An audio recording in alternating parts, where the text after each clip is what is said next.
জুমার দিনে বা রাতে মৃত্যুবরণ করা মুমিনের জন্য পরম সৌভাগ্যের বিষয়। জুমার দিন মুসলমানদের জন্য সপ্তাহের শ্রেষ্ঠ দিন। এই দিন আল্লাহ তাআলার বিশেষ রহমত, বরকত ও অসংখ্য কল্যাণ অবতীর্ণ হয়। তাই এই মর্যাদাপূর্ণ দিনে মৃত্যুবরণ করাও একজন মুমিনের জন্য বিশেষ সৌভাগ্য ও আল্লাহর অনুগ্রহের নিদর্শন।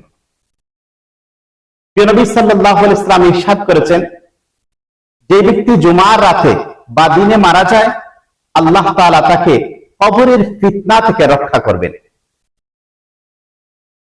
এই হাদিস থেকে সুস্পষ্টভাবে বোঝা যায় যে জুমার দিনে বা রাতে মৃত্যুবরণকারী ব্যক্তি আল্লাহ তাআলার পক্ষ থেকে একটি বিশেষ মর্যাদা লাভ করেন।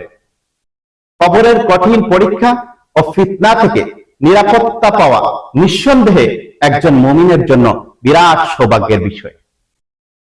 তাই আমাদের উচিত জুমার দিনের মর্যাদা রক্ষা করা, বেশি বেশি করে দুরূদ শরীফ পাঠ করা, কোরআন তেলাওয়াত করা, তাওবা ইস্তেগফার করা এবং আল্লাহর আনুগত্যে জীবন পরিচালনা করা।